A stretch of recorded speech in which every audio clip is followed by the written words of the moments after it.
Well, hello, Hypnos. Welcome to Hypno News Live. I'm Jim Kellner, usually joined by Grant Saunders. He's on the road out doing shows tonight. Sometimes Sean Kostiak will be here, but tonight it is me. Tonight we're going to do a recap. Well, going to do a recap of the Michigan Hypnosis Conference, which I just attended this last weekend, and so did Grant, our other anchor for Hypno News Live, World Hypno News Live, whatever it is. And also talk about the Irish Hypnosis Conference, ICBCH Hypnosis Conference. Let me just take a look here. And of course, the world's greatest event, the greatest event of all time, the Performing Hypnosis Summit in January. So first of all, let's talk about the Michigan Hypnosis Conference. If you were there, please drop a comment. Tell us what you thought about it. Tell me what you thought about it. Also, let me know who's watching right now. Let me see your beautiful, well, not faces, but your comments. I'd love to know. So yeah, this last weekend, a bunch of us were out in Detroit, Michigan, attending the Michigan Hypnosis Conference, and that was a blast. I got to tell you, it was a blast. My first time in Detroit, my third year in a row presenting at the Michigan Hypnosis Conference. I'm what Dan Goyette, who is the co-founder of the organization, along with Heather Marie Carpenter, he calls a plank owner. Something to do with the Navy. When you get in early, you're a plank owner, and I'm really proud to be a part of that organization. I'm also on the advisory board and anyway. So, as always, Dan had great prizes. He always has great prizes at the raffles. He always brings great prizes to other conferences as well. We had some winners there. I think the first, let's see, the first thing that, so I got in late, so I didn't get in until the afternoon of Friday because I had a gig in Spokane, Washington. So everything was already in full force by the time I got there, but I was able to make it to the Richard Cole Comedy Hypnosis show. Very funny guy, a lot of funny stuff. Everybody had a good time there. Then we all went to dinner afterwards, had a great time at a Greek restaurant. Now, the really cool thing about where they're having it at, it's called, they're having it in Greektown, and it's going to be there for at least the next 3 years, I believe. And hello, Amanda. So this Greektown is a cool little area. There's like a strip. There's like maybe 2 blocks. I mean, it may have actually been a bigger area, but at least this was the really festive area. And there's a bunch of Greek restaurants there. One night there were vendors out. They were playing music. It was a lot of fun. So we went to the Comedy Hypnosis show. Then Saturday we had classes. I'm having trouble exactly remembering everything that we did. There was more classes, and then 8. Joe Beth Bowers was there doing his podcast, Between Two Minds. Dan was not doing his normal one, the Hypno Cafe, because he figured he was going to be busy enough with everything else. And a really nice hotel, very nice hotel that we're at. Much easier to get to than the previous 2 locations in Gaylord and the other place. So we had a lot of fun. Alan Dodd, yes, thank you. It's true. Damn, I'm pretty. And so, it was. Amanda, what did you like about it? Let's hear what you liked about the conference. And speaking of Amanda, she won. There was an award ceremony Sunday night. She won Podcast of the Year. So that's pretty cool. Give it up for Amanda. And oddly enough, last year she actually won. I don't remember what it's called, but it's some kind of a device. It's a Stream Deck, maybe something like this. Anyway, it makes your podcasting better and helps you to do podcasts. And Amanda says, she's on chapter 5. They're on chapter 5 in my book. Awesome. Awesome. Yeah, Richard did do a great job. Amanda says, Alan there with the Damn I'm Pretty. That's actually Amanda Melissa Dodd's husband. Couldn't join us. He's probably playing, probably spent the whole weekend playing Warcraft because they're nerds. And so, oh wait, you should never say mean things about the people that are listening. They're fantastic individuals that choose to spend their time fighting orcs. So, and keeping us all safe, I might add. So, Amanda won that. Jessica Forshee won Hypnotherapist of the Year. Vinnie Briggins won Innovator of the Year for his what he calls organic hypnosis. Richard Cole, in addition to being honored with doing the show, he was also honored with an award, Stage Hypnotist of the Year. And I'm calling this the Year of Cole because he's also, Grant Saunders and I actually invited him to be the keynote speaker for the Performing Hypnosis Summit in January. And that's gotten all kinds of positive response from people. I mean, you can't find a nicer guy. I mean, I don't think there's anybody out there that could say a negative thing about him. He's just an amazing fellow, great guy. And what was the other award? Kevin Lapine was out there. He was doing a show. He was doing a show at Mark Ridley's Comedy Castle, I believe it is, and he did a couple of classes there also at the conference. And he was awarded Master Hypnotist Award for having the longest running hypnosis show in Vegas.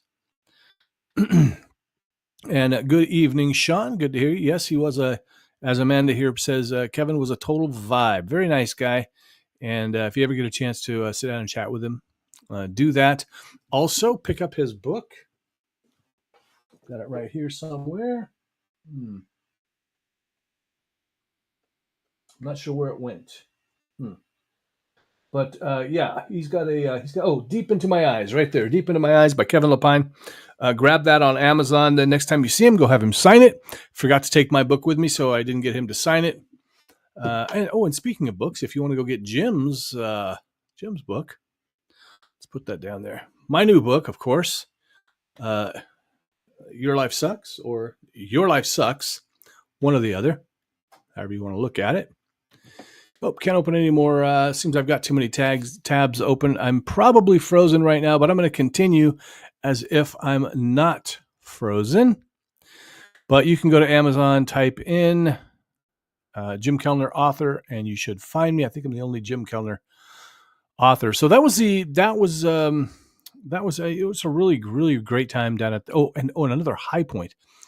Kevin and a bunch of us stage hips went over to a restaurant called Mario's, and really just speaking of vibe, this has that kind of old school kind of Italian eatery, like you might suspect that the mob went to back in the day. And so we had a great time there. Let me see. I'm looking on my phone to see if I am in fact frozen. Well, it looks like you can still. Looks like, maybe just the image is frozen. I don't know. So, excuse me. So yeah, and also comments. I don't know if I'm seeing comments now. It looks like Alan posted a comment there. Yes, your life sucks. If your life sucks, the reason I wrote the book, My Life Used to Suck, doesn't suck anymore. And these are some of the techniques that I use for myself and for my clients. So this was such a fantastic meal. You know what's great about this place? So it's $55 for a steak for lunch. And I was like, man, that seems like a lot for lunch. But went ahead and went with it. We all got the filet. It was the juiciest filet I've ever had. I don't usually like filet that much. And so it was like a 5 or 6 course meal. It comes out with like an antipasta plate and bread. And then it's not soup or salad. It is soup and salad. Best minestrone, hands down, I've ever had. It was more like a stew. It was very thick, very nice. What else? And then it came out with some spaghetti with meat sauce and a potato, plus green beans and the steak. So for the money, it was a great, great deal. I ate far too much while I was out there. So highly recommend, you go get your tickets to next year when that gets announced. I met a lot of new people that I hadn't met before. Had people from all over the country, California, Colorado, and then a bunch of local folks there as well. So it was really, really great to get to see everybody. Let's see what's going on with the feed now. Let me see. Am I still? Yep. So the image is still frozen, but you can still hear me. So I'll just keep on. Otherwise, I got to leave and come back and everything. So what's next? What's up next? Well, of course, Mid America. If you're especially if you're out in the Chicagoland area, anywhere out there in the Midwest, you ought to hit that one up. That's Richard Nongard's one of his conferences. Go hit it up. This one's been around for decades, and from what I understand, it's a really great one. There's a lot of great speakers on there.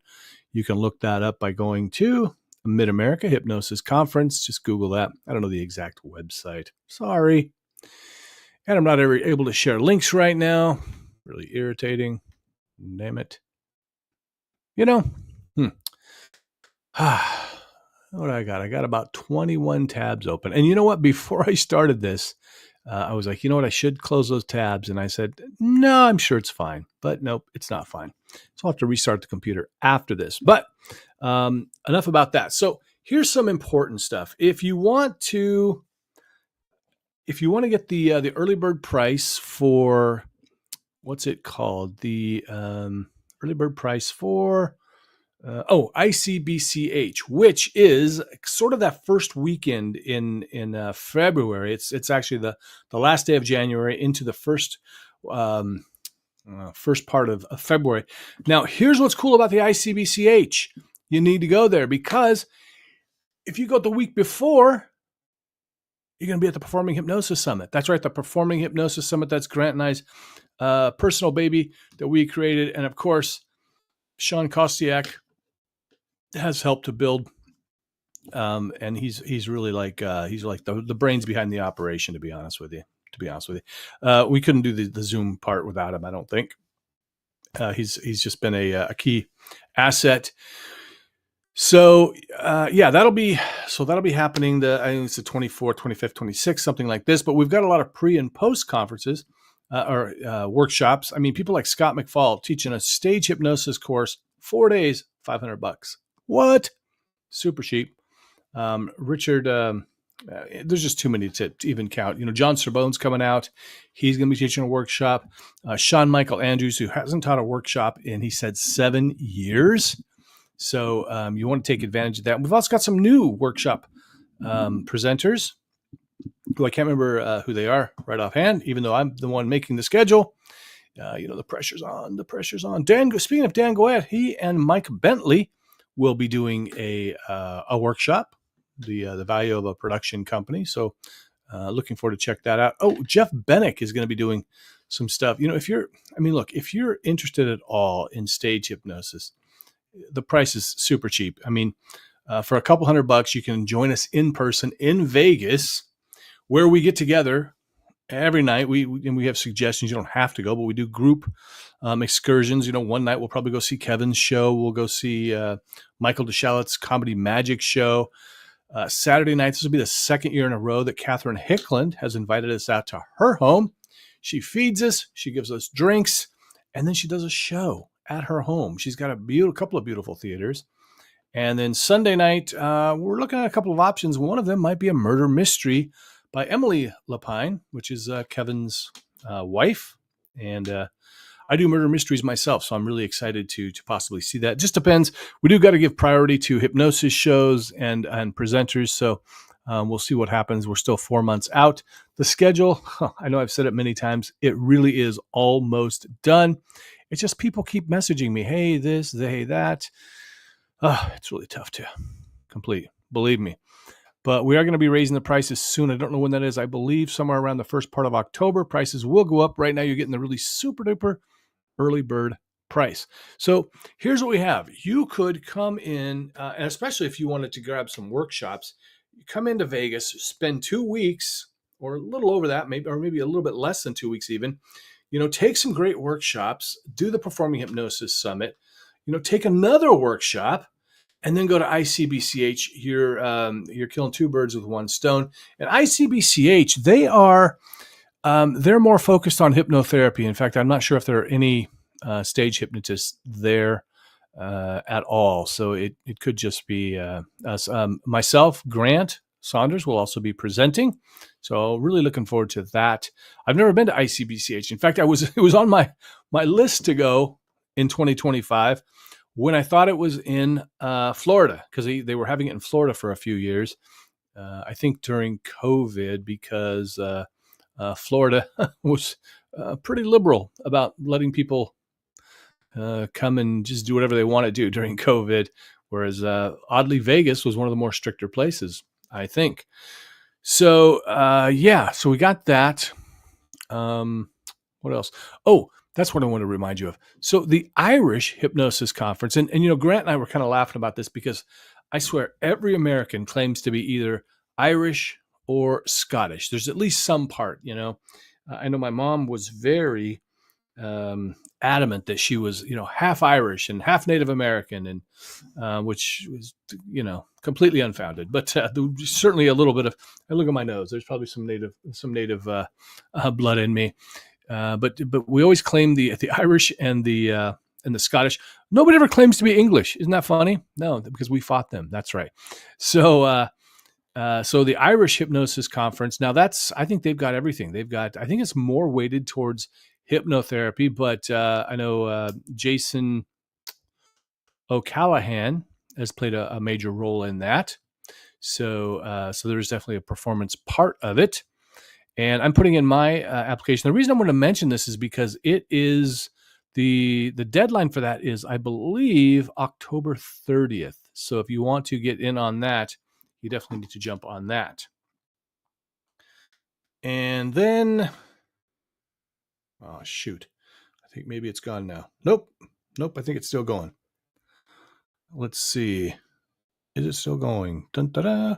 Yep, I think it's still going. Anyway, if you're leaving comments, I apologize. I'm unable to reply to them. In fact, my screen has gone black now, which is very interesting to be talking to a black screen, hoping that you're hearing me and you're seeing the. Oh, yes, it's still showing up. Crazy. Okay, I promise next time I will close my tabs and restart the computer before I start the podcast. What else? Oh, Heartland Hypnosis Conference. This is a big one too. This is not a big one. It's a small regional conference, which, I absolutely love this conference too. Much like the Michigan conference, you have an opportunity to really sit down and chat with people, to really bond. And for that one, there's really only one choice nearby for dinner, so everybody kind of goes over to Dave and Buster's. We did tend to stick together, I think, for the most part at Michigan, but at some other conferences, of course, people are all kind of going their own way. And but at Heartland, unless you want to drive. Oh, and one night we do, I think we do usually go to a Japanese steakhouse, which is a lot of fun watching them cook on the grill and stuff. But really a great experience. And if you're a stage hypnotist, William Mitchell, who runs that, will, if you connect with him, he will try to book you a gig while you're out there, because grad nights or that maybe they do after proms out there. I don't know, it's different in different parts of the country. And he will actually try to get you booked. And so you might be able to pay for your trip that way. As far as other news in the world of hypnosis, haven't seen much come through lately. So I think it's probably going to be about it. Let's see. Do we have a funny story or a pro tip? Pro tip. Here's something funny. So I posted a while back in the Performing Hypnosis Summit group that I was looking for. I wanted to get some new equipment. I want to get a new sound system, because I have now. If you're a stage hypnotist, you're familiar with this. If you're not, sorry. What do you call it? The Passport, Fender Passport. It's a great system. We call it the football. It's damn near indestructible. On the bottom, though, it is not indestructible. Mine got damaged, so I can't really fly with it anymore, but it's fine for local gigs. Anyway, I wanted something a little more compact, and then when I want to fly. And so I put a message out there. Hey, does anybody have any, recommendations for this? And I got to tell you, I got just slammed by a bunch of people. And some of the things that I heard from other stage hypnotists were, I'm not a roadie. I don't carry my own sound equipment. Um, you need a better writer. You need to tell them what to provide. Um, really kind of things like that. And so what I would say to, I do have a good writer. My artist writer, that's something that we send out ahead of time to the venue, to the booker to say, hey, this is what we need to have a good show. Now, if you're a speaker or a comedy hypnotist, then you're going to have one of these. And so just for instance, I'm going to say on my writer that I need anywhere from 5 to 20 chairs up on stage. I need 2 bottles of water up on stage. I need a small table for my iPad, things like that. But here's the thing. People don't always read the writer, or they don't pass it on to the tech crew. In fact, if you've heard the, that kind of joke about, there's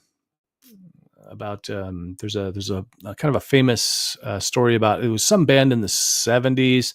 They had a lot of big lights and stuff, and specifically in their contract, they said they just wanted blah, blah, blah, a bunch of stuff, and then a bowl of green M&Ms. They're very specific, green M&Ms. So, and the idea here was that if they got to the venue and there were no green M&Ms, or if there were multicolored M&Ms, they knew that the writer had not been looked at, had not been addressed. It was very important for them because they had a lot of pyrotechnics and stuff. And so if the writer was not followed, there could be serious consequences, fires and damage and stuff. And so that's how important the writer is. But what I find is I even have them now, clients, I remind them ahead of time. I send the writer. I have them initial it. I include everything in an email also. Talk to them on the phone. You get the writer, everything. And they still sometimes doesn't work. They drop the ball, or it's not even their fault.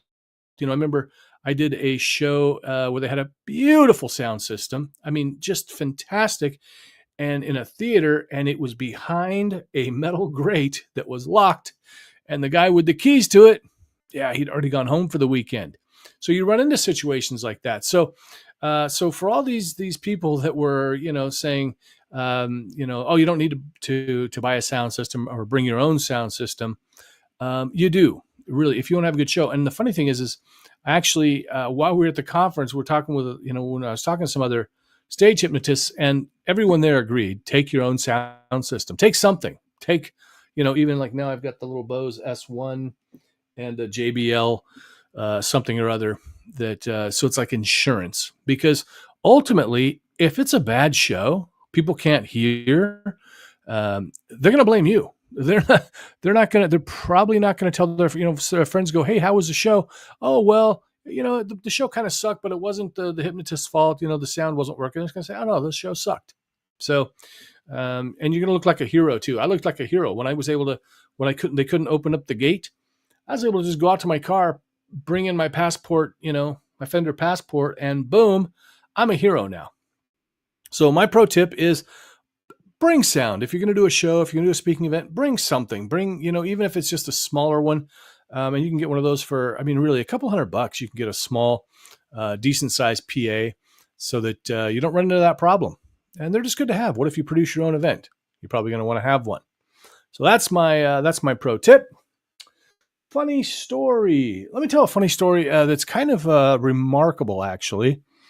I was doing a show one time, and we tend to think of the stage hypnosis stuff as, well, not serious, not necessarily helpful. In fact, a lot of times we would a stage hypnosis panel at the Michigan conference, and there was a little bit of back and forth. One of the things hypnotherapists sometimes don't like a stage hypnotist because, let's face it, we kind of, in some ways, we give hypnosis a bad name. We make it more difficult for the hypnotherapy side because people come in or maybe they don't want to come in because they think that you're going to make them cluck like a chicken, for instance. And they'll say things like, you're going to make me dance like Taylor Swift? And my answer is always, hey, look, if it helped you quit smoking, absolutely, I'm going to make you dance like Taylor Swift. I don't think that's going to work, though. I don't think that's going to help. So it does make it a little bit more challenging for the hypnotherapy side. But on the other side, we're the ambassadors of hypnosis. When we hypnotize somebody, we're hypnotizing hundreds, thousands of people a year. and in front of big audiences. Even a busy hypnotherapist is not going to hypnotize as many people in a year as even a mid-level stage hypnotist, and they're not going to. And they're just not as visible. So we do help hypnosis get seen. Hey, Daryl, good to see you. And let's see. And hey, look, we got a bunch of people watching it. Unfroze, very good. Let me see here. Yes, Alan says, you're not frozen. You're awesome. God bless you. God bless that man. Go fight some orcs for me, please. And Amanda says she's heard great comments about the Performing Hypnosis Conference and pre-posts. Yes, pre and post. And then we got Daryl Wright. Good to see you, my friend. I hadn't seen you since last year, of course. We don't get to chat much. He's really an expert in AI, I consider. Lori, so good to see you. Lori actually went live for the first time at the Michigan Hypnosis Conference. Good for you, Lori. Stepping up like that. Love it. And she loves stage hypnosis. One of the things too, when they do research, and this is something that I've talked to, I don't know who I was talking to. We were talking about, I think it was Albert Nuremberg, who's doing great work. Go follow that guy. He's doing amazing work. We were talking about the fact that we don't know who they're choosing when they do hypnosis research. We suspect that a lot of times it's just a research scientist who's reading a script to hypnotize people. Or they're probably bringing in hypnotherapists. And there's nothing wrong with hypnotherapists. Hypnotherapists are awesome. I got to say, the people on the cutting edge of hypnosis probably are stage hypnotists because we're doing it so often. And maybe even street hypnotists because we're constantly kind of pushing the boundaries. So no offense to the hypnotherapists. We love you. In fact, a lot of us stage hypnotists are hypnotherapists as well. And we at least started there mostly. Very insightful discussion panel. Steve Falcon, great guy, total lunatic, thinks hypnosis is fake. Wow, so disappointing. Actually, he's a great guy. Go follow him. He's very successful. Does a lot of stuff down in Myrtle Beach. That's in Florida. No, Virginia Beach. No, Myrtle Beach. No, that'd be something else. I don't know. Somewhere down in the South. I don't keep track of the South or the Northeast or the East or the Midwest. Mostly, or Europe or anything else like that. So geography is lost on me. I know where Hawaii is, and I know where California is. So, Daryl Wright, good seeing you as well. And I think I lost my point there. I've lost my mind. So, I don't know. So the funny story, I got off track on that, I think. That's crazy. How did I get on the other stuff? I don't know. All right. I need like a lion tamer to crack a whip or something and say, Jim, get back on track. So I was doing a comedy hypnosis show. And one of the bits that I like to do is I like to make somebody a terrible motivational speaker. You're the worst motivational speaker ever. And so this young lady had come up. She was probably, I want to say maybe 15, 16. And I could tell, now it must have taken a lot of courage for her to get herself up there, because I could tell she was kind of a shy person. And, but it turned out that I was like, I'm going to make her she was doing really well with everything else that I gave her. So I decided I'm going to make her the motivational speaker, the demotivational speaker. And so she did an amazing job. And you could tell just by looking at her, she was a shy person, but she was responding to all the suggestions, doing a really good job. So I made her the demotivational speaker. And so this is the power of stage hypnosis and how it can be transformational, just like hypnotherapy can be. She did a fabulous job, big round of applause. And then the very next day, she messages me on Facebook and says, "Oh my God, thank you so much." She says, "I have always been really shy, really introverted. I've always wanted to be able to perform. I never thought I'd be able to. Thank you. You helped me to see that I could do that." And I tell you, I still just, that story. And in fact, it reminds me I need to go look her up again, try to message her again and ask her if she started performing. Maybe she's becoming a famous actress now. Who knows? So, we're not just silly stuff. There's some other positive stuff that comes out of it. And again, we are the ambassadors. People see us more often, just because you're locked away in your Zoom meetings in your offices. Nothing wrong with that. One way to combat that: make some videos. Do a podcast like Amanda Melissa Dodd, Podcaster of the Year, is doing. Trance and Transcendence, I believe is the name. Type it down there for us, if you will, Amanda. I'm pretty sure that's the name. She's doing one. So what that does is gives the public an idea about what you do and what you look like. Humans, we like faces. So when they see your face, they're going to be a little more likely to, kind of trust you and kind of go with you. So, hey, that's the show for today. Sorry for the technical difficulties. Really appreciate everybody tuning in again next week. I promise I can't promise. I don't want to promise. I'm going to say, I'm going to do my best to shut those tabs. It's so tempting, right? You want to keep those tabs open because that's my to-do list. But no, it's not a good idea. All right, everybody, take care, be well. And of course, be or stay awesome.